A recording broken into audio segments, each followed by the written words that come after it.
healthy living and the eradication of stigma. The National AIDS Control Council representative Douglas Busiri says early sex and sexual violence contributes greatly to HIV infections. We realize that our journey towards this dream and this vision is being curtailed and threatened by certain driving forces that are not enabling us to close the tap on the infections. One is early sexual debut among young girls, and issue of sexual gender-based violence. We are encouraging the law force one to be vigilant in case there are people who are actually violating others' rights. I think they need to be brought to book, and we are going to work with, they can reach us as a National AIDS Control Council so that we help anyone who is being violated. Busiri says that in 2021, 42% of HIV infections occurred between people of age 15 and 24. We feel that this is these cases are too high, and they are affecting our young population, which is supposed to be the future generation of our country. The National AIDS Control Council is calling on stakeholders to cascade the information to their locality to help eliminate vices such as stigma to accelerate gains in the war against the epidemic. Jacqueline Masharia for Lunchtime News. Now, families in Goigwa in Thika area whose property went up in flames on Christmas have gotten some reprieve after they received 165,000 shillings from Kiambu County government. The 7 families which have been living in the cold have been urged to use the money to build some new houses.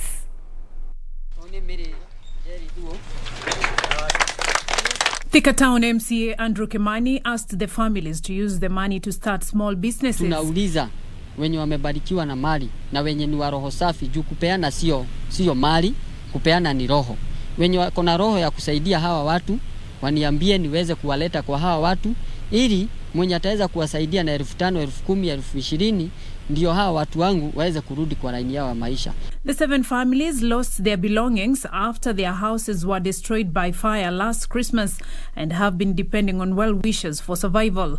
Mary Njeri and Samuel Bamaguru, who spoke on behalf of the other victims, thanked the MCA and neighbors who have been helping them with food and accommodation, saying they are yet to come to terms with the mysterious inferno that burnt their properties into ashes. Wenyewe ni vitu mingi zilichomeka, za pesa mingi. Sasa kutoka hapo, kwa sababu hakuna kitu tulisave hata nini, tunasaidiwa na good neighbors wenye wako around, na sasa saa hii ndio tumemwona mheshimiwa wetu hapa Mr. Andrew ndio ametukumbuka mara yetu ya kwanza. Hakuna mtu mwingine tushawaiona kutoka hapo. Mimi naona niko kwa wenyewe. Sasa mimi nijipange vile nitafanya. Mimi nataka nikuwe Mungu anisaidie mimi nirudi mahali nilikuwa kwangu. They said now with the help of the county government, their lives will get back to normal and their children will also go back to school to resume their studies. Beatrice Gatonyingetich, Lunchtime News. The government has been urged to come up with a mechanism of curbing the increasing incidents of murder and suicide among police officers. John Arile, a retired police officer, said there was need for the National Police Service to monitor officers on a regular basis in order to keep their welfare and mental health in check. It was a rare ceremony for the residents of Kusolol in Chepariria, West Pokot County. The residents mingled with serving and retired police officers in song and dance to celebrate the homecoming of retired police officer John Arile after being in service for 42 years.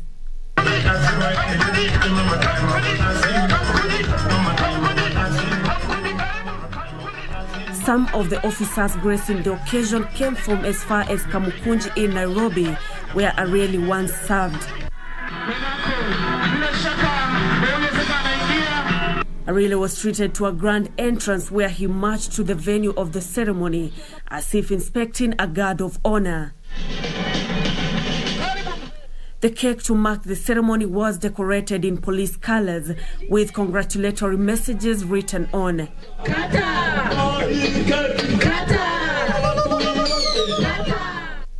Irene expressed concern over the increase in cases of murder and suicide among police officers in the country and stressed the need for action. He said that it was time for the National Police Service to pay keen attention to the officers' welfare and ensure proper communication between police bosses and their juniors. Unaweza kupika transfer kama Northeastern tuseme huko Nairobi na pengine huko na watoto wako wa shule. Ukipigwa transfer hakuna mtu anajali. Ukisema wacha nifanye watoto kwanza ni transfer waende shule ya nyumbani, unaambiwa hakuna. Naambiwa mpaka uende. Sasa vitu kama hizo ndio unaona hao vijana wetu siku hizi wanakinyonga, wanacommit suicide. Sasa tutunge kazi yetu na tutunge nchi yetu ya Kenya. Hiyo tu kwa askari wenzangu. Sioni kama iko shida nyingine. Unajua kazi yetu hata ukifanya mzuri raia wewe sema umefanya kazi mzuri. Sasa ni kungangana tu. Ile atasema umesaidia sawa. Usiposema sawa tu. And as curtains fall on his 42 years in service, Irene says he will use his vast experience in service to mentor young police officers.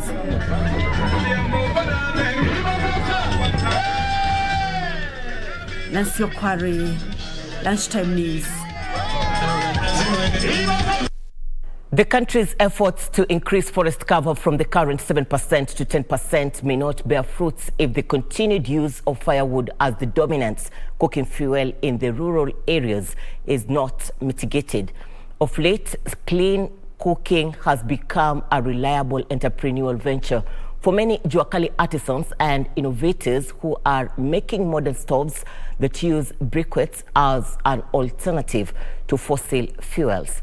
But as Wycliffe Okech reports now, lack of funding and awareness by the public has hindered mass production of such stoves. Statistics from the Ministry of Energy as at 2021 indicate that 90% of Kenya's rural households still use firewood as the dominant cooking fuel. In Kisumu County, 49.6% of rural households use firewood, 22.2% use charcoal, while 7.8% use paraffin. Mostly huko nyumbani tunatumia kuni. Kuna misitu zingine hapo kando kando ya bahari huko. Sasa tunaingia hapo na kutafuta kuni na tunakuja kupikia. Firewood, yes, like this, it has a lot of effects, like the problem of blood. We are being told that after using it, we are supposed to drink a lot of milk. The continued use of such fossil fuels is not only detrimental from the health perspective, but also impedes the country's efforts to increase forest cover from the current 7% to 10%, which is one of the ways to mitigate climate change. We have looked too much into lighting, but we're not looking much into the cooking methods. Because if you're like an authority like the Rural Electrification Authority, you realize that they are looking too much into how they can, light up, provide clean, affordable, sustainable energy. But mostly it's usually on the lighting perspective, but you're not looking at the cooking perspective. So as we move forward, I think as much as we're looking into the lighting, also the government should see how we can also look into the cooking perspective of it. Consequently, Juakali artisans and innovators across the country have come up with an innovation meant to cut on fossil fuel usage. Alex Odundo, the proprietor of Olex Techno Enterprises in Kisumu, is one of such innovators. He makes modern stoves that use briquettes for fuel instead of charcoal.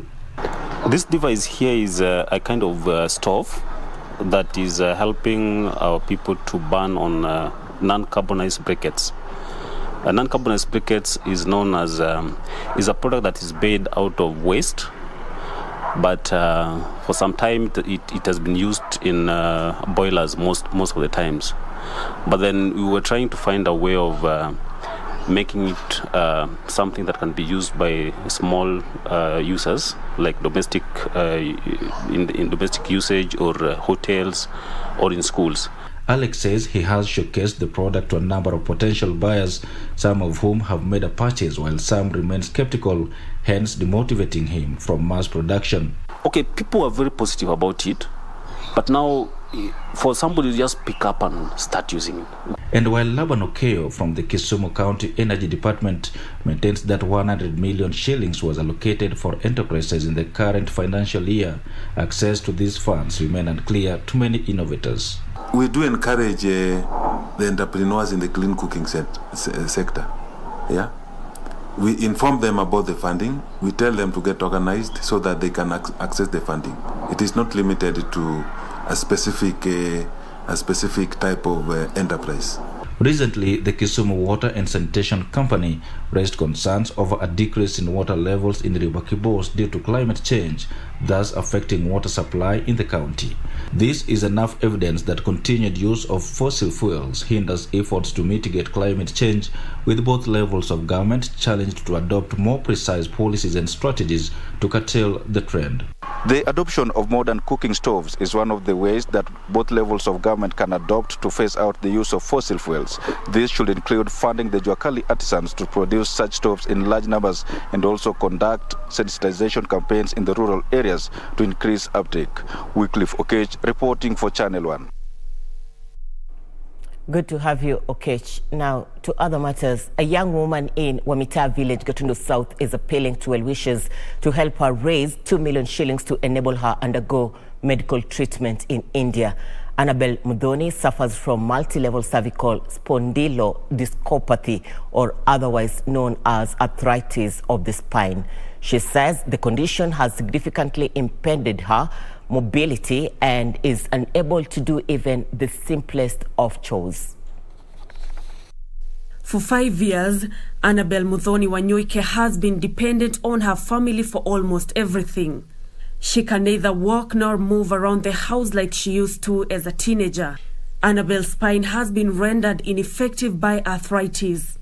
Nilianza tu kuumwa na mgongo, venye mtu huanza tu kuumwa na mgongo ama kugonjeka, na ikafika wakati nikashindwa kutembea in 2017. She says what began as a harmless neck pain and numbness in her left arm has turned out to be her biggest nightmare. Nilianza condition kuumwa na mkono hii ya left, na ikakuwa weak such that hata saa siwezi kushika kitu. And therefore sasa nikaambiwa niko na maji ambayo imejiform hapo kwa the spinal cord, na nikaambiwa tu inaweza tu kutolewa na surgery, na pia kulikuwa na lesion nyingine ilikuwa imedevelop, na nikafanyiwa hiyo operation. She needs some 2 million shillings to undergo treatment in India. She needs robotic physiotherapy and surgery to lead a normal life. Mimi nataka kuomba nyinyi mnatuangalia, kama nyinyi mnatusikiliza, mtusaidie ili tupate pesa ya kwenda kupeleka Anabel mpaka India na atibiwe, ndiye akuwe kama amesimama kama wasichana wale wengine. Well-wishers can send their donations to pay bill number 247247, account number 0660174877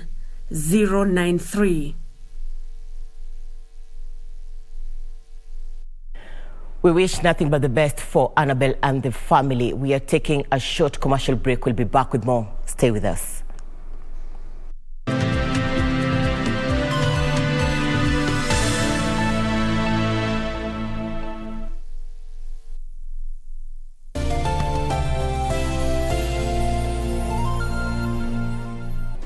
Do you have a news story to share with KBC? Get in touch swiftly on email news@kbc.co.ke or call 0723-892-654 or 0734-780-124.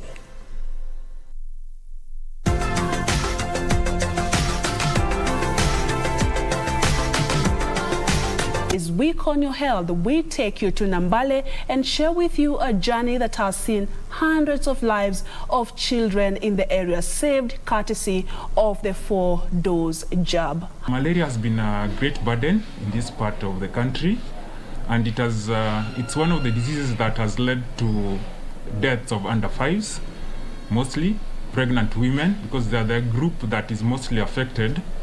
by the seriousness of the disease. Huyu mtoto vile nilimzaa ako tofauti na wale watoto wenye nimezaanga nyuma. Tofauti yenye iko, huyu mtoto amepata hizo chanjo, imemsaidia sababu malaria sio sana apate.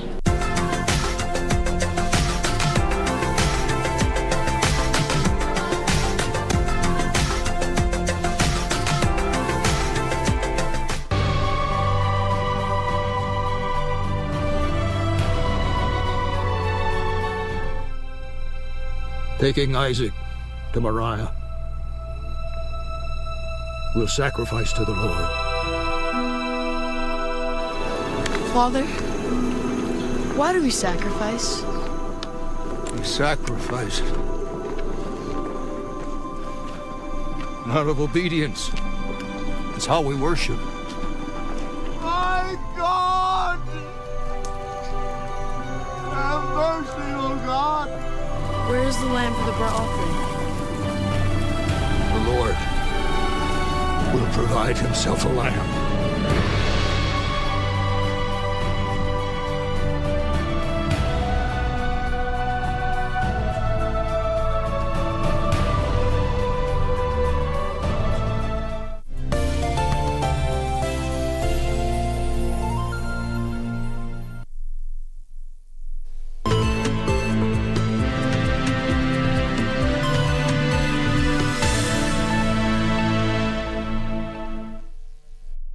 Thank you for staying with us. Continue texting us on our social media platforms at KBC Channel 1 on Facebook, YouTube, and Twitter.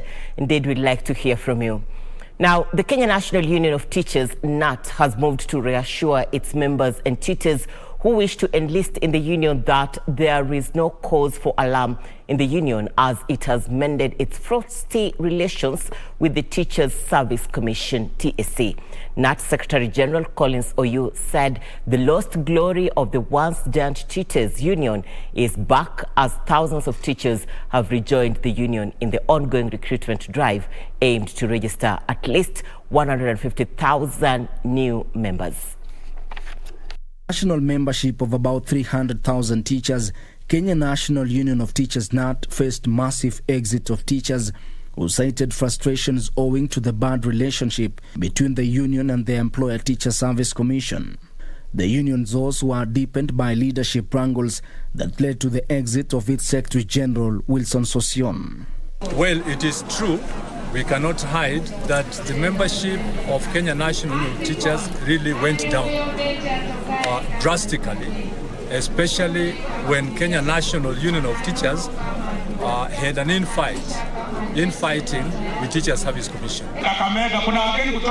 Speaking in Busia County, Kenya National Union of Teachers Secretary General Collins Oyu disclosed that the union had improved its working ties with the Teacher Service Commission. We can attest the fact that members are back to the union, and we are really good to go. Last week alone, as I didn't mention earlier, I received over 26,000 applications for membership. That is not a small number in 1 week. I want you to imagine what we shall actually receive this week. Days after the union rolled out a recruitment drive to increase its membership, Oyo said the union continues to receive more applications across the country and is working round the clock to bring the lost glory of the once giant tutors union. I expect that by around 5th of February, we shall be back to normal, because the 26,000 just came from three regions. One region being a very small region, northeastern region, central region, and western region. Nyanza has not forwarded forms. Rift Valley has not done it. Our coast has not. And I know when they all present their forms, we shall hit over 150,000 in membership. Ben Chumba, Lunchtime News. Deputy President William Ruto has called for a peaceful election in the coming general election this August 9th. Speaking in Rironi Church in Kembu County, the DP further asked Kenyans to exercise their democratic rights and elect leaders who are keen to serve them.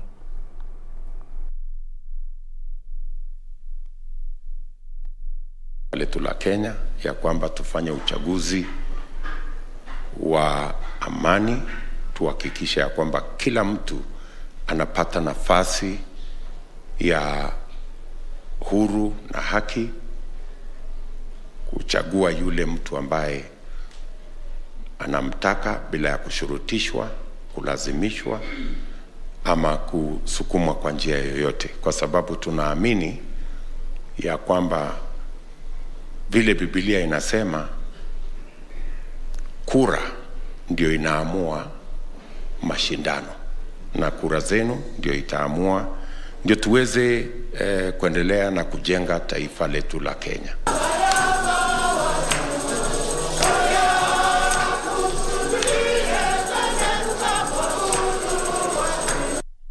Immediate former Rift Valley Commissioner George Natembeya officially launched his gubernatorial bid in Trans Nzoia County.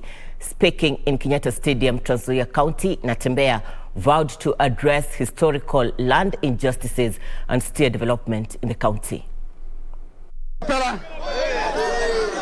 Kenyatta Stadium, Trans Nzoia County, was characterized by heightened political activities as former Rift Valley Regional Commissioner George Natembeya officially launched his gubernatorial bid.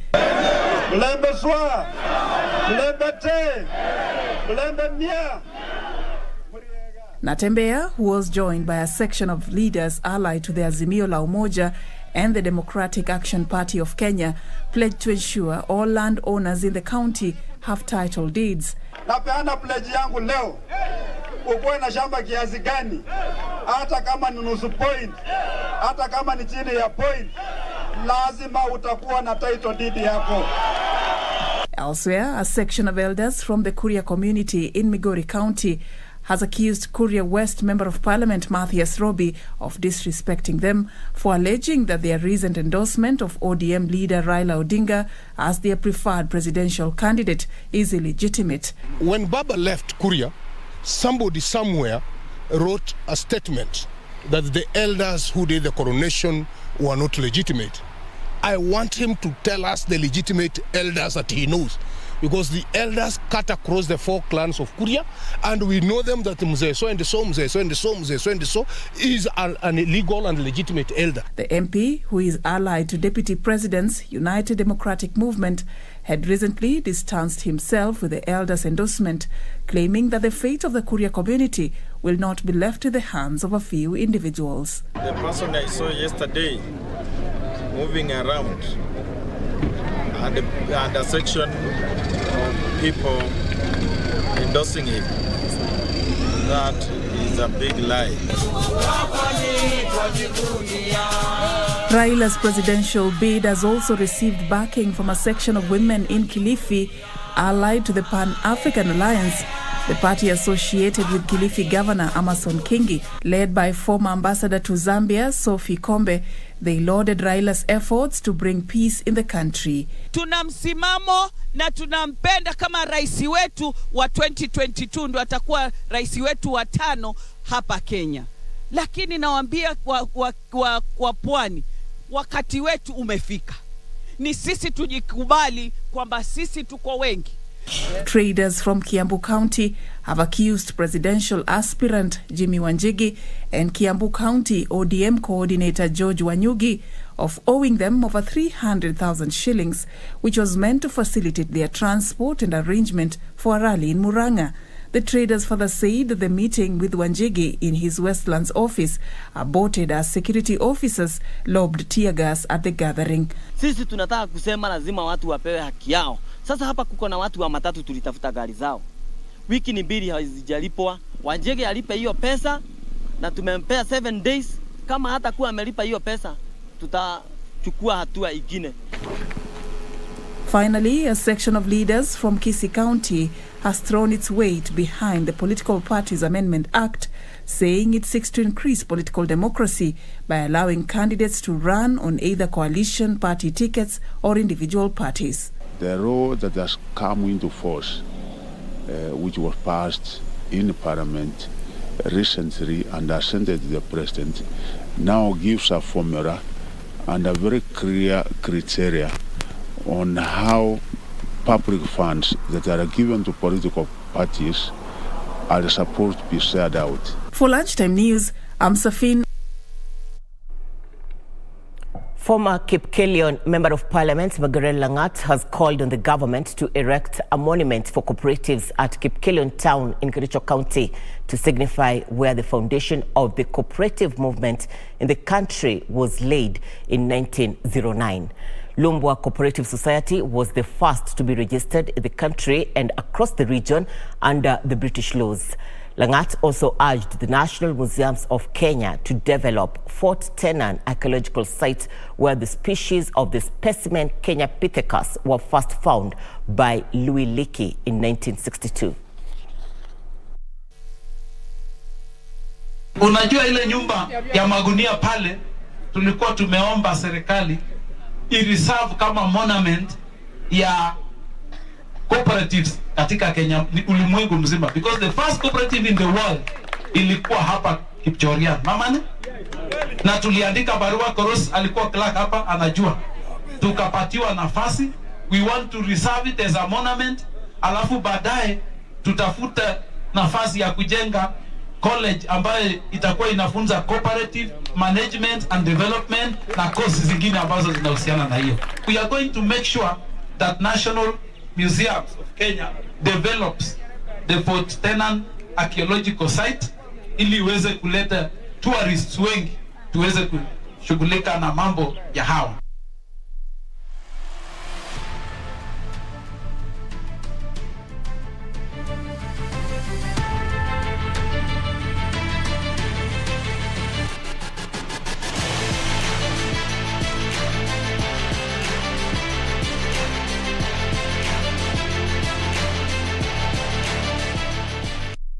Time for us to do sports news. Brabant Swimming Club and USAU Dolphins Swim Club bagged the lion's share of medals on day 2 of the NCAA Swimming Championship held at McKinney School in the county of Nairobi.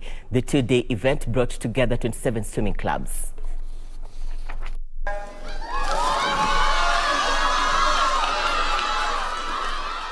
Kamotho Christine from Otter Swimming Club won the girls 12 to 13 years 200 meters butterfly ahead of Mark Hari Haila and Eliana Nzioki, who came in second and third respectively. I feel good, I feel happy because it's the only thing that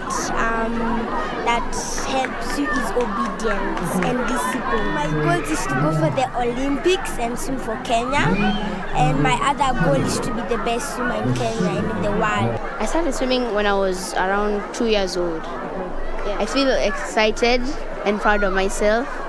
Yes, and I also need to make better times. Van Brussel won the boys 10 to 11 years 100 meters individual medley ahead of Jason Kamau and Leroy Gitai, who completed the top 3 positions. It's been a good event so far in the second day. Good to be back after, I think, more than 2 years out because of COVID. I'm sure it affected everyone. So it's good. I mean, came back this semester, got back into training, and not as good as we used to, but we're still trying.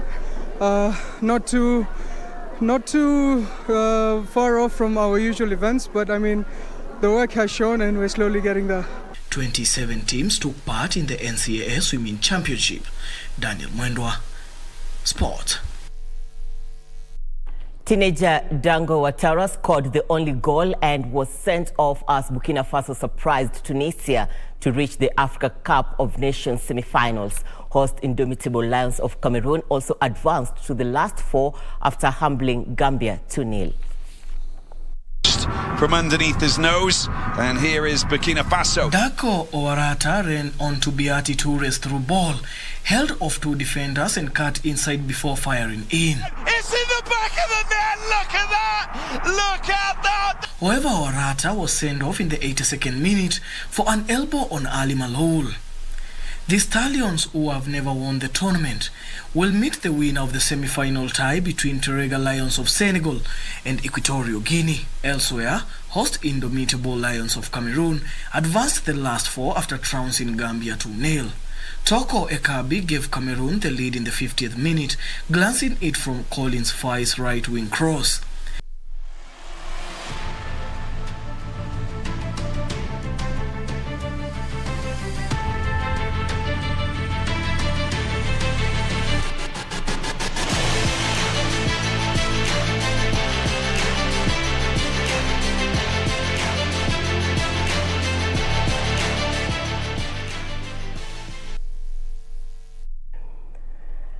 We have come to the close of Channel 1 Lunchtime News. Thank you so much for your company. A recap: the former Prime Minister Raila Odinga is this afternoon leading a delegation in Dagoretti South together with other leaders allied to the Azimio la Umoja, and he is with my colleague Yusuf Farah. Be sure to join him in our subsequent bulletins at 7 and 9 with a complete news item on what has transpired today.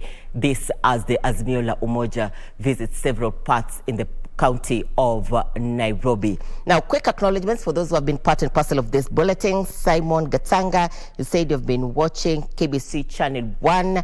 And Mwenda Dennis, you're saying you're watching from the county of Machakos. Eric Atemba, you're saying you're watching KBC Channel 1 from Embakasi here in the county of Nairobi. Your feedback always appreciated. My name is Irene Muchuma. Odim. On sign language interpretation, we have Byron Abuli. On behalf of the entire team, good afternoon.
I always wanted to do things differently, in the sense I wanted to have my own space. I wanted to make a mark, and I wanted to make sure that people know I'm here to create this legacy. So I was working side by side. So majority of the time, I didn't even know what was going on.